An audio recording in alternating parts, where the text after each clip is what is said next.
마지막으로 남긴 말이다. 이새의 아들 다윗이 말한다. 높이 일으켜 세움을 받은 용사, 야곱의 하나님이 기름 부어 세우신 왕, 이스라엘에서 아름다운 시를 읊는 사람이 말한다. 주님의 영이 나를 통하여 말씀하시니 그의 말씀이 나의 혀에 담겼다.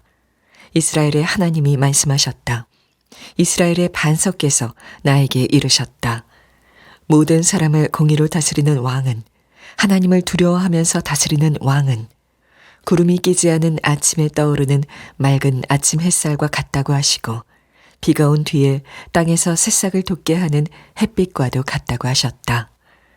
진실로 나의 왕실이 하나님 앞에서 그와 같지 아니한가. 하나님이 나로 더불어 영원한 언약을 세우시고 만사에 아쉬움 없이 잘 갖추어 주시고 견고하게 하셨으니 어찌 나의 구원을 이루지 않으시며 어찌 나의 모든 소원을 들어주지 않으시랴. 그러나 악한 사람들은 아무도 손으로 움켜쥘 수 없는 가시덤불과 같아서 쇠꼬챙이나 창자루가 없이는 만질 수도 없는 것, 불에 살라 태울 수밖에 없는 것들이다.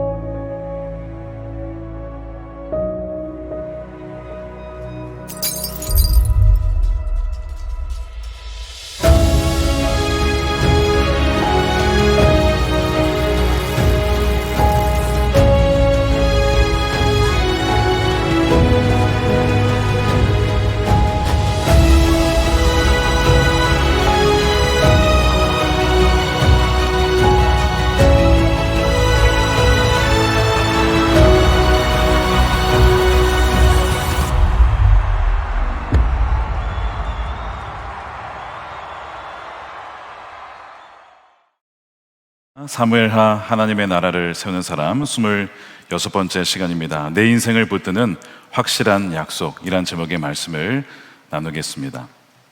나이 들매 역설이라는 표현이 있습니다. 왜 그럴까요? 나이가 든다는 것은 결실이 있다는 것과 동시에 상실이 있기 때문입니다.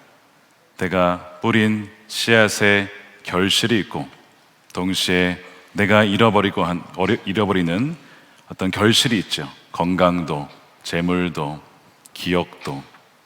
그래서 그것이 역설이라고 하는 겁니다. 특별히 마지막에 결실을 주님께 내어드리며 여러분들은 어떤 결실을 맺고 싶으십니까? 사람들마다 다 좋은 결실을 맺고 싶고 그의 마지막에 참 복되다 이런 평가를 받고 싶으실 겁니다. 그런데 아마 여러분들 중에 아무도 여호람 왕, 여호사밧의 아들이었습니다. 여호람 왕처럼 기억되고 싶은 분은 아무도 없으리라 생각합니다. 역대하 21장 20절에 보면 여호람 왕이 되었을 때 그는 32살이었다. 그는 예루살렘에서 8해 동안 다스리다가 그의 죽음을 슬프게 여기는 사람도 없이 세상을 떠났다. 그가 죽었는데 그의 죽음에 대해 슬퍼한 사람이 아무도 없었답니다. 누가 이러한 마지막을 원하겠습니까? 한 번은 빈소에 갔는데 아무도 조문객이 찾아오지 않는 빈소를 가본 적이 있습니다. 너무나 마음이 쓸쓸했습니다. 슬펐습니다. 그래서 그곳에 더 있어야만 할 것 같은 그런 마음을 느낀 적이 있었는데 여러분, 아무도 이런 마지막을 원하는 분은 없으시겠죠. 그래서 우리가 우리의 마지막이 어떠할까를 생각하고 준비하고 또 그것을 위해 기도하는 것은 너무나 중요한 일입니다. 1888년에 프랑스에 한 이런 신문이 실렸습니다. 죽음의 상인 사망하다. 누구에 대한 기사였냐면 알프레드 노벨이라고 하는, 우리가 노벨상으로 알고 있는 그 사람에 대한 이야기인데 사실 그가 죽은 게 아니라 그의 형이 죽었는데 기자가 잘못 알고 그가 죽은 줄 알고 기사를 냈던 거죠. 그가 충격을 받았습니다. 아, 내가 죽으면 사람들이 내 인생을 이렇게 평가를 하겠구나. 평생 자신이 쌓아 올린 집이 사람들에게는 죽음의 집으로 기억이 되고 자신의 인생이 결실이 아니라 실패로 평가받는다는 사실에 충격을 받고 자신의 전 재산을 기부하여 세상에 많은 사람들을 돕고 공헌한 사람들을 기려달라고, 그래서 노벨상을 제정하게 되었죠. 그래서 우리는 이 노벨을 물론 다이너마이트 만든 사람으로 알고는 있지만 노벨상을 제정한 사람으로 기억하고 있습니다. 자, 여러분들은 다윗 왕을 어떻게 기억을 하십니까? 오늘 말씀은 다윗 왕의 마지막 말이라고 되어 있습니다. 유언이라고 하기에는, 유언은 역대상에 보면 마지막에 이 솔로몬에게 하는 말이 실제 유언이고, 오늘의 이 이야기는 유언보다는 자신의 삶을 회고하면서 내 삶이 이러저러 했다 라고 회고하는 회고록에 훨씬 더 가깝습니다.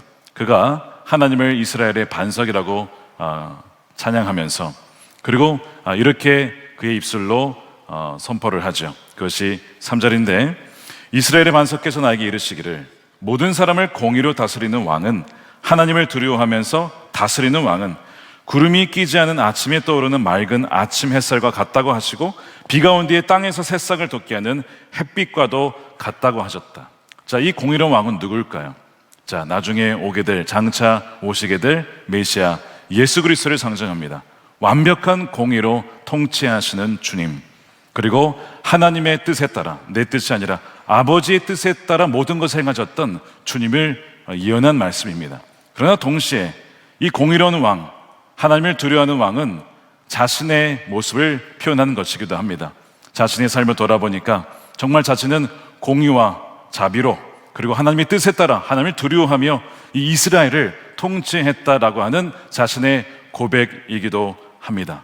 무비보셋, 사울의 손자를 죽이지 않고 요나단과의 언약을 기억하여 그를 돌봐주었고, 또한 기브온 사람들의 억울한 그 죽임을 기억하여 그 죄를 갚아주고 공의를 행했던 이 모든 나의 통치의 삶이 공의였고 하나님을 경외함으로 했던 지난 날이었다, 이런 것을 이제 다윗이 고백을 한 것이죠.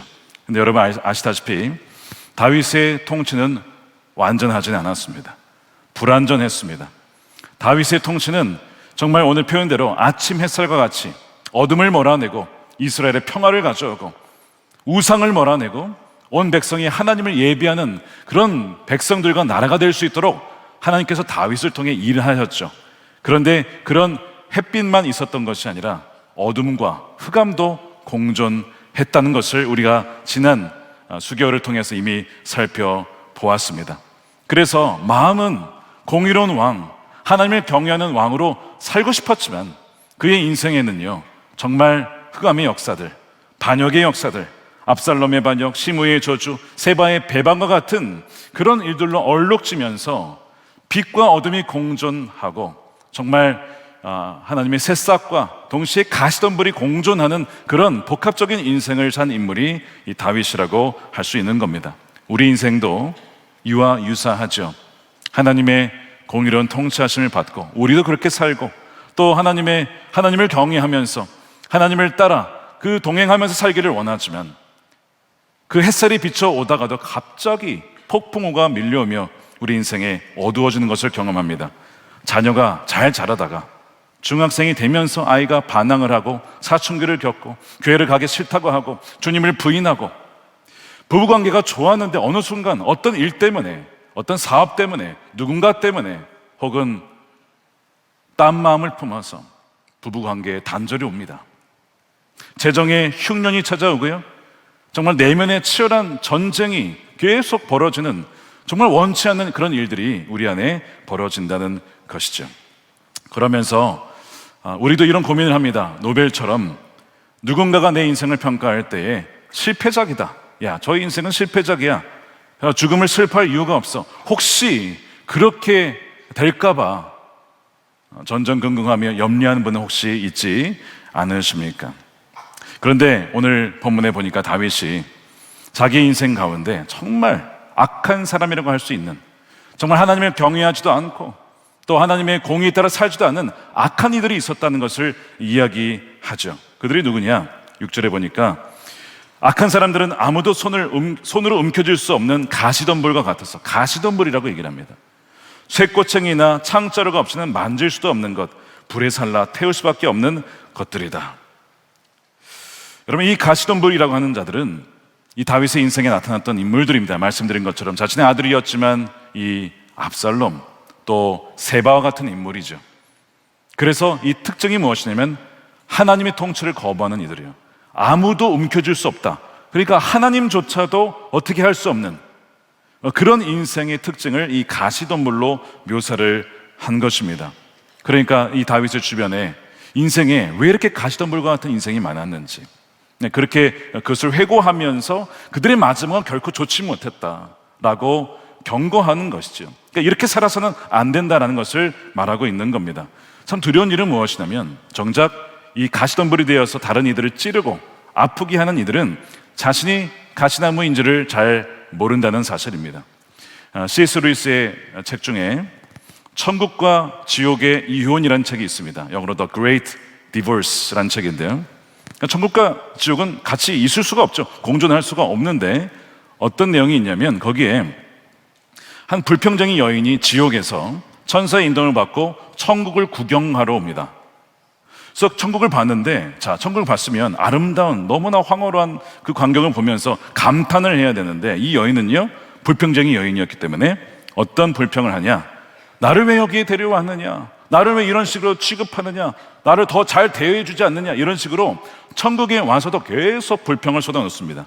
그 천사가 당신의 그 불평만 멈추면 여기는 천국이 됩니다.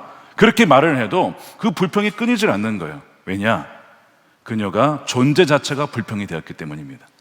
그래서 천국에 갈 수가 없었던 거예요.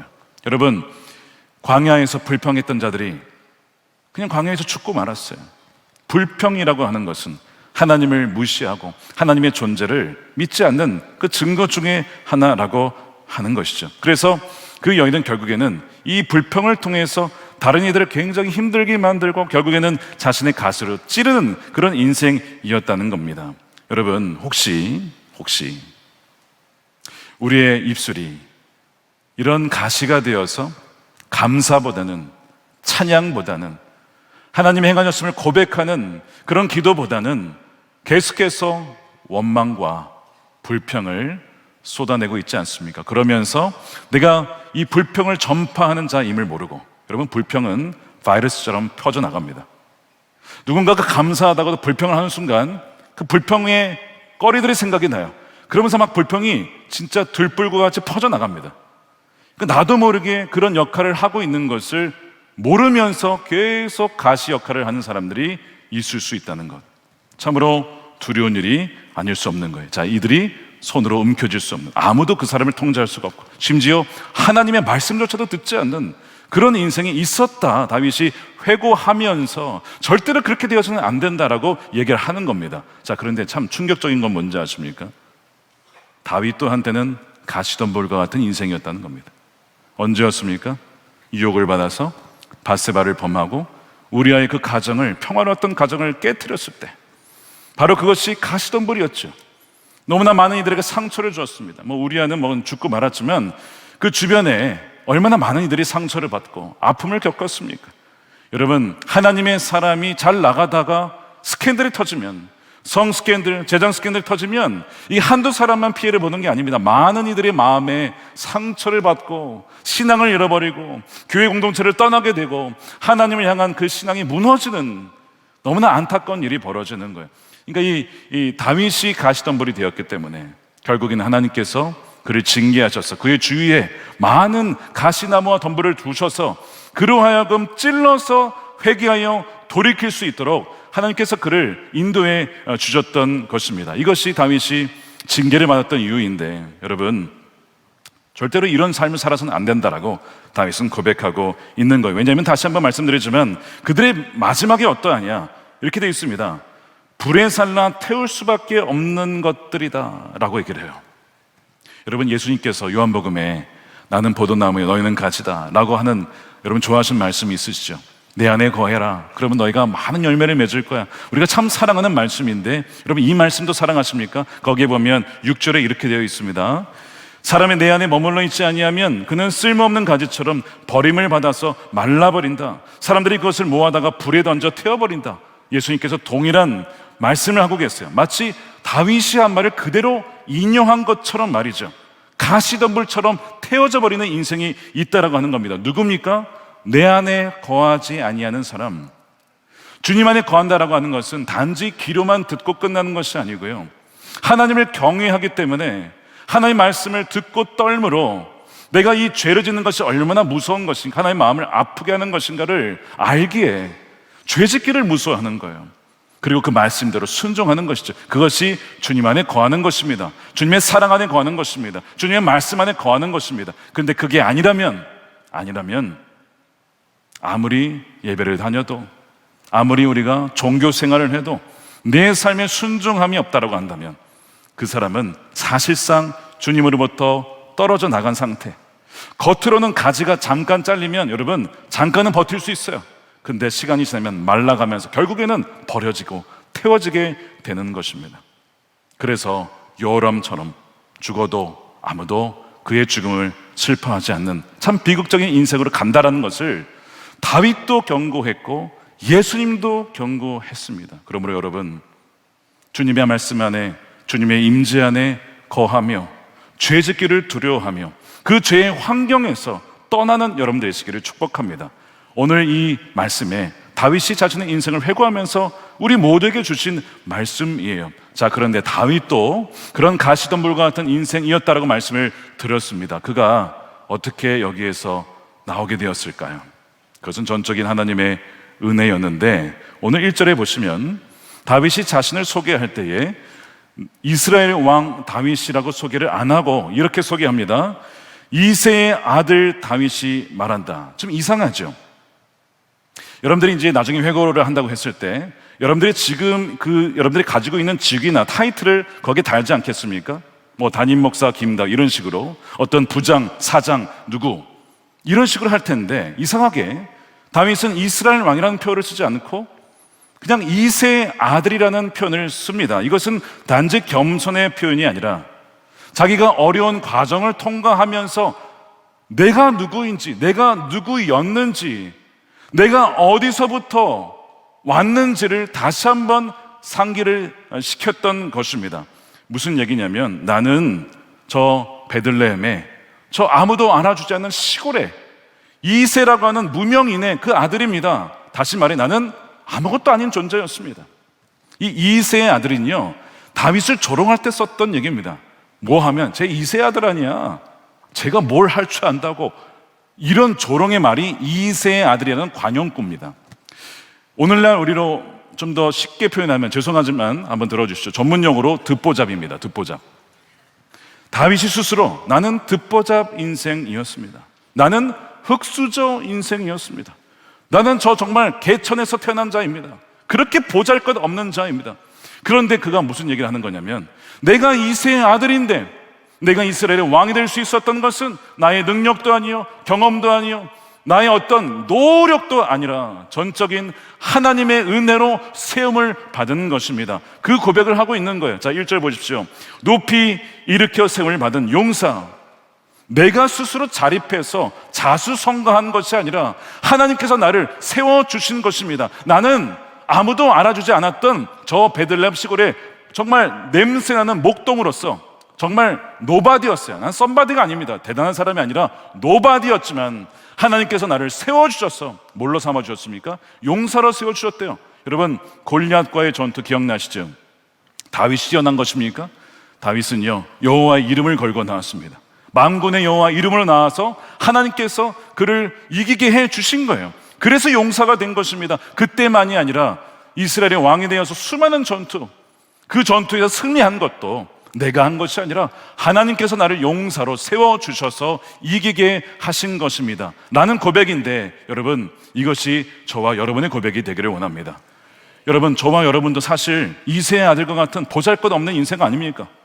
우리가 지금은 뭔가 됐을지 모르겠어요. 여전히 힘든 상황이 있을 수도 있지만, 혹여 내가 좀 뭔가 된 것 같다라고 생각하신다면, 여러분, 그게 아닙니다. 나는 nothing입니다. 주님을 떠나면 메마른 가지밖에 될 수밖에 없습니다. 저는 태워질 수밖에 없는 인생입니다. 죽을 수밖에 없는 인생이었습니다. 그런데 주님이 나를 찾아와 주시고 나를 택하여 주시고 나를 이렇게 세워주신 것입니다.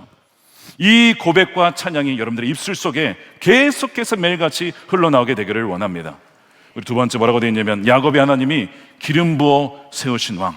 야, 하나님이 기름 부어주셨다는 거야. 하나님의 성령이 나에게 부어주셔서 나를 하나님의 주권적인 선택 가운데 나를 세워주셨다는 것을 고백하죠. 그 다음에 뭐라고 되어 있습니까? 이스라엘에서 아름다운 시를 읊는 사람, 내가 작사를 할 수 있고 또 노래를 부를 수 있고 하는 이 모든 것도, 음악적인 재능, 시적인 재능, 이 모든 재능도 다 하나님이 주신 것입니다. 그러면서 주님의 영이 나를 통하여 말씀하시니, 주님이 내 입술에 하나님의 말씀을 넣어주시니 제가 시편도 지은 것이고 작사도 한 것이고 이 모든 것이 가능할 수 있었던 것입니다. 지금 다윗은요, 자신의 삶을 돌아보니까 어느 것 하나 하나님의 손길이 닿지 않은 것이 없었습니다 라고 고백하는 거예요.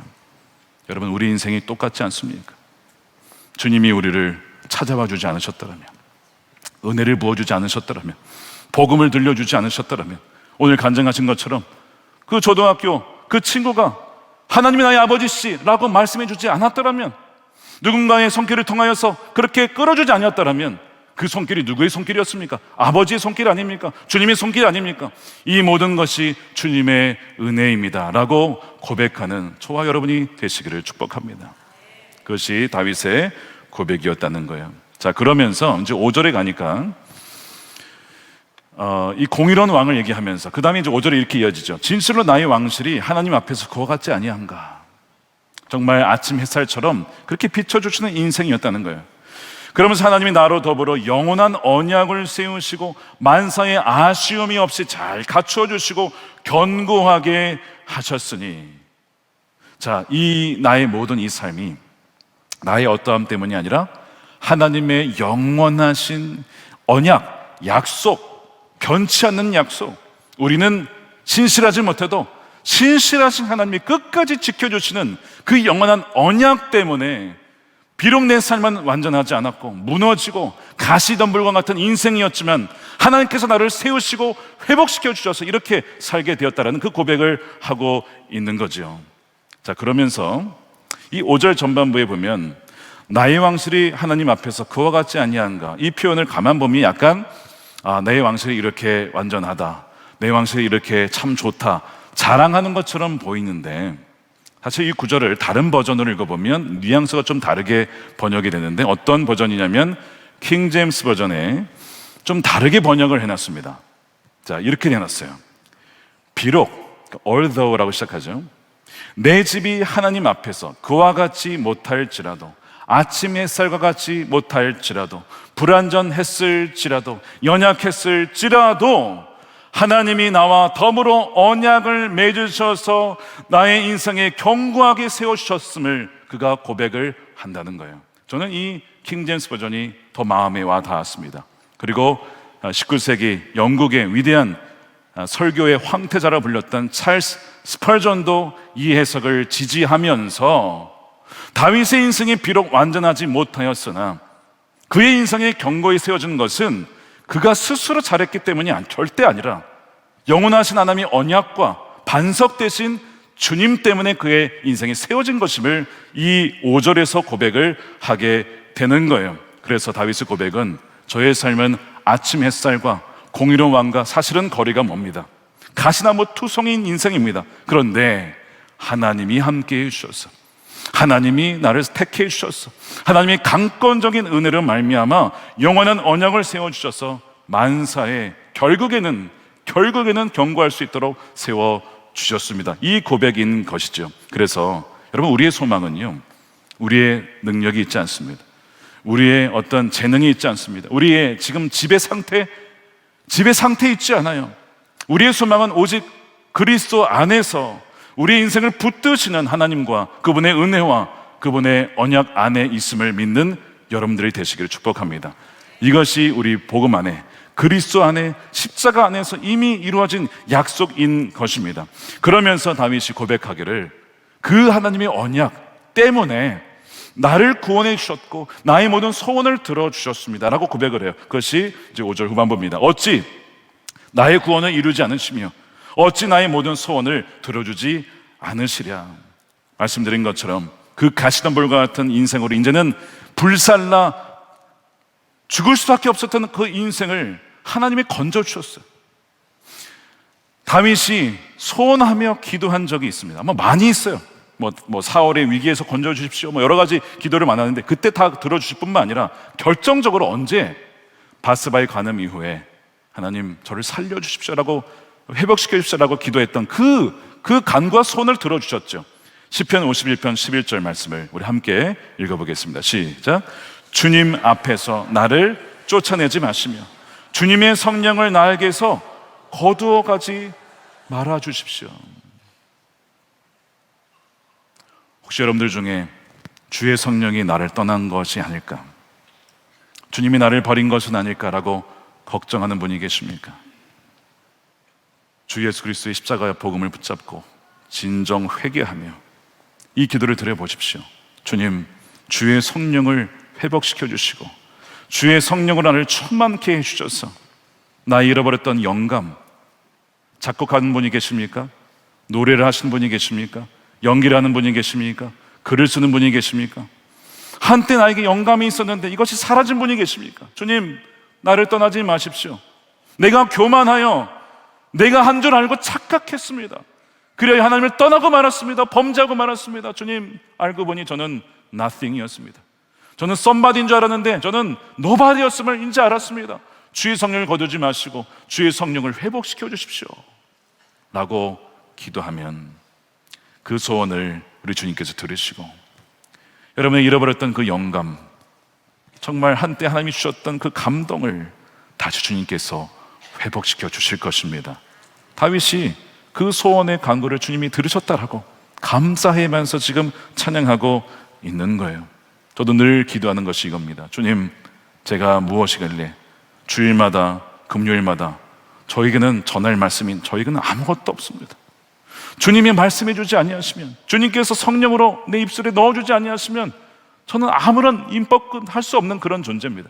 그러니까 주님, 저를 불쌍히 여겨주시고 주의 말씀을 제 입술에 넣어주십시오. 매주마다 그렇게 안 하면 살 수가 없어요. 여러분, 매주 쓰면 적응되는 줄 아십니까? 매주 떨면서 올라와요. 떨면서 주님, 주의 말씀을 넣어주셔야 되고, 제가 아무리 말을 한다 하더라도 성령께서 우리 성도들의 마음을 깨트려 주시고 겸손케 하시고 부드럽게 만들어주지 아니하시면 제 소리는 그저 울리는 꽹거리가 될 것입니다. 한 귀로 왔다가 한 귀로 흘러나가는 아무런 소용이 없는 그런 울리는 메아리가 될 것입니다. 그러나 성령께서 역사하시면 심령을 녹이게 하고 바꾸게 하고 주님께로 돌이키게 하고 정말 햇살처럼 비춰주셔서 그렇게 딱딱했던 얼음과 같은 마음들이 녹아지게 될 것입니다 라고 기도하면서 올라가는 거예요. 여러분, 주님께서 이런 확실한 약속으로 우리를 붙잡아 주시는데, 여러분, 이것을 오용해서는 안 됩니다. 남용해서는 안 됩니다. 내가 이제 확실한 약속이 있으니까 나는 어떻게 살아도 돼. 아마 이런 분이 없으시라 생각하지만, 여러분, 바로 그런 마음을 혹시 가지신다면 여러분 정말 주의하셔야 됩니다. 왜냐하면 이것이 가시덤불 인생의 특징이기 때문입니다. 중요한 질문이 있어요. 내가 정말 하나님의 확실한 이 언약 가운데 있는 사람인가, 아니면 가시덤불과 같은 인생인가를 어떻게 구별하느냐. 여러분, 이 다윗의 주변에 있던 사람들도 하나님의 백성이었습니다. 예배했던 사람들이에요. 근데 그걸로는 구별이 안 되는 거예요. 뭘로 구별이 되느냐. 이 가시덤불의 특징은 아까 말씀드린 것처럼 하나님의 어떤 누구도 손으로 컨트롤할 수 없는 인생이라고 말씀을 드렸죠. 하나님의 통치를 거부하는 인생입니다. 자, 말씀을 들었을 때 이게 내게 주는 말씀이구나, 이런 감동이 있으십니까? 이게 이거는 정말 김지사가 들어야 돼, 이런 거 말고 나에게 주시는 말씀이다, 이런 감동이 있으세요?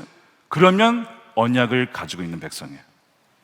가시덤불은요, 말씀을 안 들어요. 하나님조차도 컨트롤이 안 되는 거야. 그런 인생의 특징이 있습니다. 완악하다는 거예요. 그러나 하나님의 언약의 백성은 마치 새싹과 같아서 죄를 지으면 막 폭풍우가 밀려와요. 근데 그 폭풍우의 비를 맞고 햇살을 받고 자라납니다. 이런 특징을 갖고 있어요. 여러분, 죄를 지었을 때 아무런 일이 없습니까? 징계가 없으면 버림받은 자라고 했어요. 죄를 지었더니 심한 징계가 왔습니까? 여러분, 기뻐하십시오. 선택받은 백성입니다. 징계를 통하여 주님께서 여러분들에게 폭풍우를 불러주시고, 그러나 햇빛을 또한 보내주셨어. 결국엔 자라게 하실 거예요. 생명을 낳게 하실 거예요. 열매를 맺게 하실 것입니다. 이게 결정적인 차이죠. 또 한 가지, 죄를 짓는다는 점에서 똑같이 그럴 수 있어요. 여러분, 믿는 사람도, 저도 마찬가지로 죄를 짓고 넘어질 때가 있을까요? 주여, 저도 그렇죠. 근데 여러분, 주님의 언약 안에 있는 사람은 뭐가 다르냐? 여기도 죄를 짓고 여기도 죄를 짓는데, 언약 안에 있는 사람은요, 죄를 계속 지을 수가 없어요. 그 마음의 불편함 때문에, 성령의 근심 때문에. 그래서 요한일서 3장 9절에 하나님에게서 난 사람은 누구나 죄를 짓지 않는다라고 돼 있는데, 이게 아예 죄를 안 짓는다가 아니라 영어로 보니까 No one will continue to sin이라고 돼 있어요. 계속해서 그 죄를 지을 수 없다는 거예요. 누군가를 미워하다가도, 그래, 주님이 나를 용서해 주셨지, 내가 어떻게 끝까지 미워할 수 있어. 거짓말을 했다가도, 거짓말은 주님이 미워하시지, 내가 정직하게 해야지. 뭔가 마음에 걸리는 거예요. 왜 그렇습니까? 여기에 하나님의 씨가 그 사람 속에 있기 때문에, 성령이 거하시기 때문에, 말씀이 있기 때문에 성령님이 근심하는 것입니다. 어떤 분이 와서 고등학교 때부터 예전부터 짓던 죄가 있대요. 그때는 뭐 별로 죄라고 여기지 않았는데, 나중에 나이가 들어서 예수님을 믿고 나니까 그 죄가 너무 마음에 걸리더래요. 근데 잘 끊기는 쉽지는 않대요. 제가 그랬어요. 그 안에 주님이 계시기 때문에, 성령이 계시기 때문에 근심하시는 것입니다. 하나님의 씨가 있기 때문에 그분을 슬퍼하게 만들지 마십시오. 이 얘기를 했는데 눈물이 주르르 흐르는 거예요. 내 안에 주님이 계신 걸 그가 몰랐던 거예요. 내가 왜 그렇게 불편했는지 몰랐던 거예요. 여러분, 하나님의 씨가 있으면 계속해서 죄를 지을 수가 없는 거예요. 이것이 바로 하나님의 언약 백성, 새싹으로 자라는 사람들과 가시덤불의 정확한 차이인 것입니다. 그래서 계속해서 햇빛 대신 주님께로 나아가게 되죠. 더 그 안에 나아가서 어둠을 몰아내고 햇빛의 자양분을 받고 자라기를 원한다는 것입니다. 바로 다윗이 그렇게 그 가시덤불의 위기에서 벗어나 다시 거듭나, 다시 변화되어 새로운 사람으로 나아갈 수가 있었던 것입니다. 그래서 지난 날을 돌아보면서 회고하면서 하나님의 은혜가 나를 구원해 주셨고, 하나님의 은혜가 나를 지금까지 인도해 주셨다라고 하는 것을 고백하며, 하나님의 확실한 약속과 언약으로 말미암아 내 인생이 이렇게 감사할 수 있다고 그가 고백을 하는 것입니다. 이것이 저와 여러분의 평생의 매일의 고백이 되기를 원합니다. 여러분, 도스토옙스키라고 하는 작가를 아실 겁니다. 죄와 벌, 카라마조프의 형제들, 위대한 작품을 썼죠. 그의 인생을 들어보면 다윗과 굉장히 닮아있는 모습을 보게 돼요. 먼저 그는 이새의 아들로서, 즉 무명의 사람이었습니다. 아무도 그를 유명한 작가로 알아주지 않았어요. 두 번째, 그는 가시덤불과 같은 인생이었습니다. 하나님을 부인했습니다. 급진적인 사회주의 모임에 참가하여 들어가서 당시의 황제를 몰아내자라고 하는 어떤 그런 단체에 들어가서 막 그 일을 한 거예요. 그러다가 발각이 되어서 사형 선고를 받습니다.